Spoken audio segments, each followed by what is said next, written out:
ಊಟ ಮಾಡ್ತಿದ್ದಾಗಲೇ ಇಲಿ ಪಾಷಾಣ ಸಿಂಪಡಣೆ 20ಕ್ಕೂ ಹೆಚ್ಚು ವಿದ್ಯಾರ್ಥಿಗಳು ಅಸ್ವಸ್ಥ. ಟಿಬಿ ಡ್ಯಾಂಗೆ ಗೇಟ್ ಅಳವಡಿಸಿದ ಕಾರ್ಮಿಕರಿಗೆ ತಲಾ 50,000 ಬಹುಮಾನ. ಬೆಂಗಳೂರಿನಲ್ಲಿ ಆಟೋ ಬೈಕ್ ಮೇಲೆ ಬಿದ್ದಂತ ಮರ. ಇದೆಲ್ಲವನ್ನ ನೋಡೋಣ Karnataka news top 9ನಲ್ಲಿ.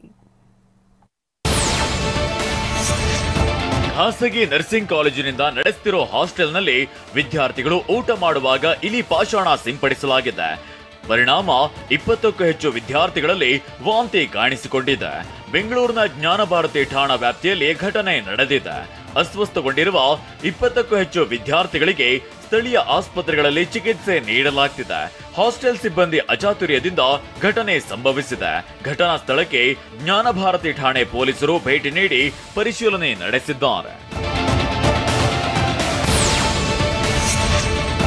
Tungabhadra ಡ್ಯಾಂನ 19ನೇ crust gate ತಾತ್ಕಾಲಿಕ ಅಳವಡಿಕೆ ಯಶಸ್ವಿಯಾಗಿದೆ.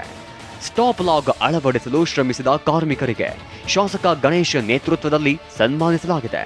ಯಶಸ್ವಿಯಾದರೆ ಪ್ರತಿಯೊಬ್ಬ ಕಾರ್ಮಿಕರಿಗೂ 50,000 ರೂಪಾಯಿ ಕೊಡೋದಾಗಿ ಜಮೀರ್ ಅಹಮದ್ ಹೇಳಿದ್ರು. ಇದೀಗ ಕೊಟ್ಟ ಮಾತಿನಂತೆ ಕಾರ್ಮಿಕರಿಗೆ ಸಚಿವ ಜಮೀರ್ ಅಹಮದ್ ಖಾನ್ ತಲಾ 50,000 ರೂಪಾಯಿ ನೀಡಿದ್ದಾರೆ. Narayana engineers, Hindustan steel works, Jindal company ಸಿಬ್ಬಂದಿ ಸೇರಿದಂತೆ ಎಲ್ಲಾ ಕಾರ್ಮಿಕರಿಗೂ ಸನ್ಮಾನಿಸಿದ್ದಾರೆ.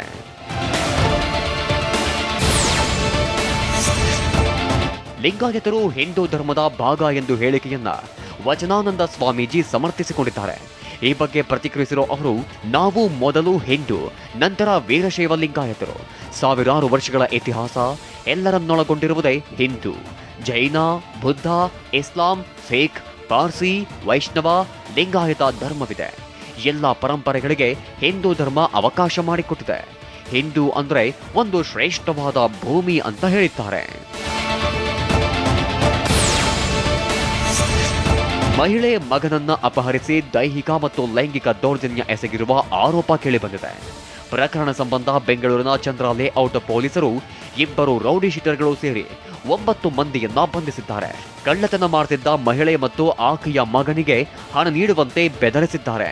ಹಣ ನೀಡದಿದ್ದಾಗ ಅಪಹರಣ ಮಾಡಿ ಕೂಡಿ ಹಾಕಿ ದೈಹಿಕ ಲೈಂಗಿಕ ದೌರ್ಜನ್ಯ ಎಸಗಿದ್ದಾರೆ ಎನ್ನಲಾಗಿದೆ. ಅಲ್ಲದೆ 2 ಲಕ್ಷ ಹಣ ಕೊಡುವಂತೆ ಕಿರುಕುಳ ನೀಡಿದ್ದಾರೆ ಅಂತ ಆರೋಪಿಸಿ ಮಹಿಳೆ ಚಂದ್ರ ಲೇಔಟ್ ಠಾಣೆಗೆ ದೂರು ನೀಡಿದ್ರು. ಹೀಗಾಗಿ 9 ಆರೋಪಿಗಳನ್ನ ಪೊಲೀಸರು ಅರೆಸ್ಟ್ ಮಾಡಿದ್ದಾರೆ. ಯಾದಗಿರಿ ನಗರದ ಹೊರಭಾಗದಲ್ಲಿ ಮಹಿಳೆ ಮೇಲೆ ಅತ್ಯಾಚಾರ ಪ್ರಕರಣ ನಡೆದಿದೆ.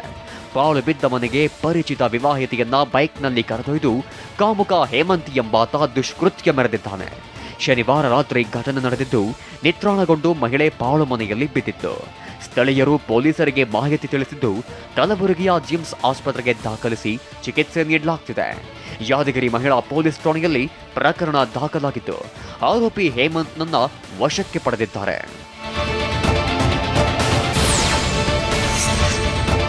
ಬೆಂಗಳೂರಿನ ರಾಜರಾಜೇಶ್ವರಿ ನಗರದಲ್ಲಿ ಮರದ ಕೊಂಬೆ ರಸ್ತೆಗೆ ಉರುಳಿದೆ. ಕೆಂಚನಹಳ್ಳಿಯ 1ನೇ ಮುಖ್ಯ ರಸ್ತೆಯಲ್ಲಿ ಭಾನುವಾರ ರಾತ್ರಿ 9 ಗಂಟೆ ಸುಮಾರಿಗೆ ಘಟನೆ ನಡೆದಿದೆ. ಕೋದೆದೆಳೆ ಅಂತರದಲ್ಲಿ ಆಟೋ ಚಾಲಕ, ದ್ವಿಚಕ್ರ ವಾಹನ ಸವಾರ ಪರಾರಿಯಾಗಿದ್ದಾರೆ. ಕೊಂಬೆ ಮುರಿದು ಬಿದ್ದ ಪರಿಣಾಮ ವಿದ್ಯುತ್ ಸಂಪರ್ಕ ಕಡಿತಗೊಂಡಿದೆ. ಸಿವಿಲ್ ಡಿಫೆನ್ಸ್ ಫೋರ್ಸ್ನಿಂದ ಮರದ ಕೊಂಬೆ ತೆರವು ಕಾರ್ಯಾಚರಣೆ ನಡೆದಿದೆ. ರಣರಕ್ಕಸ ಮಳೆಗೆ ದಾವಣಗೆರೆ ಜಿಲ್ಲೆ ಹೊನ್ನಾಳಿ ತಾಲೂಕಿನ ವಿವಿಧೆಡೆ ಹಲವು ಅವಾಂತರಗಳು ಸೃಷ್ಟಿಯಾಗಿವೆ. ವರುಣನ ಅಬ್ಬರಕ್ಕೆ ಮಾಸಡಿ ಸೇರಿ ಸುತ್ತಮುತ್ತಲಿನ ಗ್ರಾಮಗಳಲ್ಲಿನ ಬೆಳೆಗಳಿಗೆ ಹಾನಿ ಉಂಟಾಗಿದೆ. ಬೆಳೆ ಹಾನಿ ಪ್ರದೇಶಗಳಿಗೆ ಮಾಜಿ ಶಾಸಕ ರೇಣುಕಾಚಾರ್ಯ ಭೇಟಿ ನೀಡಿ ಪರಿಶೀಲಿಸಿದ್ದಾರೆ. ರೈತರಿಗೆ ಸೂಕ್ತ ಪರಿಹಾರ ನೀಡುವಂತೆ ಸರ್ಕಾರಕ್ಕೆ ಒತ್ತಾಯಿಸಿದ್ದಾರೆ. ಅಲ್ಲದೆ ಪರಿಹಾರ ವಿಳಂಬ ಮಾಡಿದರೆ ಹೋರಾಟ ಮಾಡುವುದಾಗಿ ಎಚ್ಚರಿಕೆ ನೀಡಿದ್ದಾರೆ. ಬಾಗಲಕೋಟೆ ಜಿಲ್ಲೆಯ ರಬಕವಿ ಬನಹಟ್ಟಿ ನಗರದಲ್ಲಿ ಧಾರಾಕಾರ ಮಳೆ ಸುರಿದಿದೆ. ಸಂಚಾರ ಅಸ್ತವ್ಯಸ್ತಗೊಂಡಿದ್ದು, ರಸ್ತೆಗಳು ಹಳ್ಳದಂತೆ ಮಾರ್ಪಟ್ಟಿವೆ. ರಸ್ತೆಯಲ್ಲಿ ನೀರು ನಿಂತಿದ್ದರಿಂದ ದ್ವಿಚಕ್ರ ವಾಹನಗಳು ಕೆಟ್ಟು ಹೋಗುವ ಆತಂಕದಲ್ಲಿ ಬೈಕ್ ಸವಾರಿದ್ರೆ ಮನೆಗಳಿಗೆ ನೀರು ನುಗ್ಗಿದ್ರೆ ಹೇಗೆ ಅಂತ ನಿವಾಸಿಗಳು ಆತಂಕಕ್ಕೀಡಾಗಿದ್ದಾರೆ.